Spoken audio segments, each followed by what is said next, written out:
Welcome to 7 Tropical Prepper. And guys, in this video, just bear with me because I'm taking another walk today. And I've made this a point this year since that we've started a new year over to try to stay healthy. And I figure when I'm going to have a chat during the year with you guys now, I'm going to make it a point to do it most of the time, multitask while I'm walking. So with that said, we're going to discuss why the Scriptural New Year is in March on the pagan Roman calendar this year, instead of next month, next moon, in April. First off, I want to say to everyone listening, if you can show me a thus saith Yahweh that says the new year does not start until you see ripe barley in the land of Israel, then you can't start a new year. Then I will do as the Pharisees and the imposters that live over there in the land and have their traditions do as today. But until you show me that, I'm going to do what Genesis 1 and 14 says, and that is the signs in the heavens that are appointed for the times and seasons. Now, what I want to contend with you today and tell you is that the new year is in this month that we're in right now, March, okay? Here's why.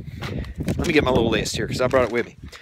If you go online, and you can check the links below, and you look at the solar eclipses, the day that I kept for New Year, March 9th, was New Moon Day 1 for this year. If you look at that, that's when that total solar eclipse took place.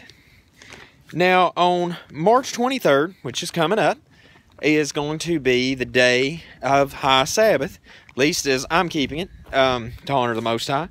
That will be unleavened bread and a Shabbat. Lunar eclipse takes place. Let us continue forward. September 1st, which would be New Moon Day 7 and Feast of Trumpets. Solar eclipse. Okay? And the 15th, which I'm actually thinking World's Last Chances calendar, and my own reckoning, I think we might, I'm going to look at this.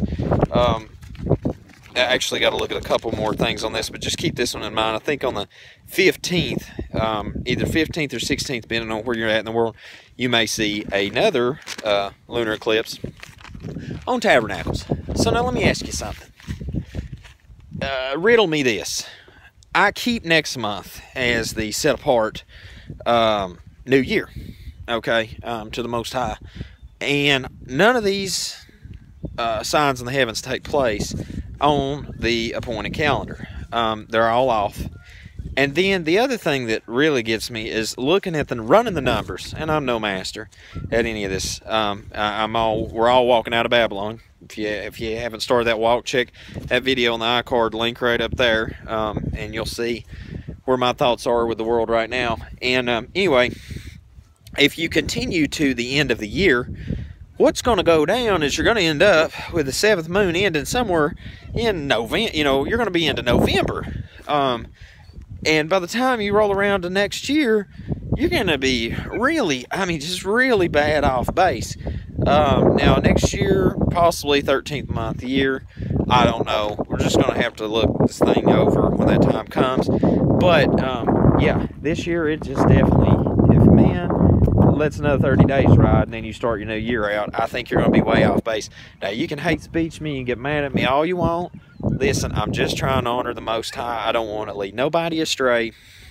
Ladies and gentlemen, I've been, trying to stay as accurate to the Father's calendar since I walked out of Babylon years ago. And, yeah, as much time as I've spent looking at this, there's no reason why anybody in their sound mind would want to keep next month, with the exception that you got a bunch of people over there in the land hollering, hey, the barley ain't ready. Well, the only command I find scripturally about as far as needing a wave sheaf offering is day of first fruits, and I promise you this, you can bank on it, it'll be ready by that time.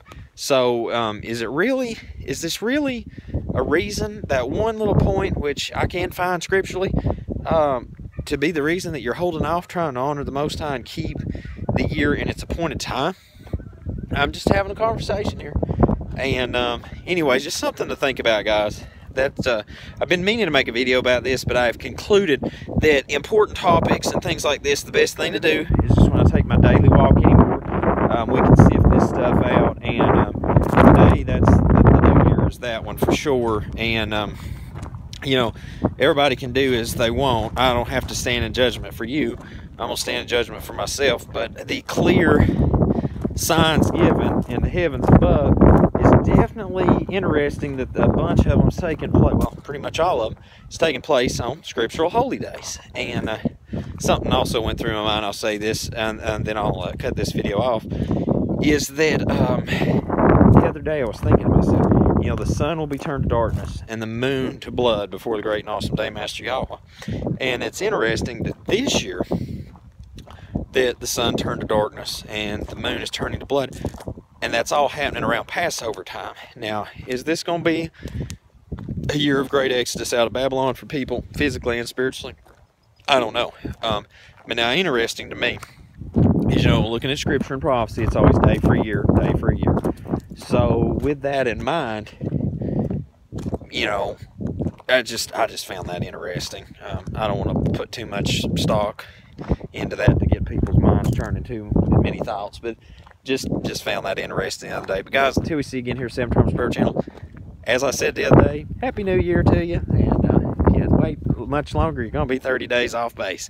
So until we see you again here at Seven Trumpets Prayer Channel, I hope you have a most blessed day in Yahushua's name.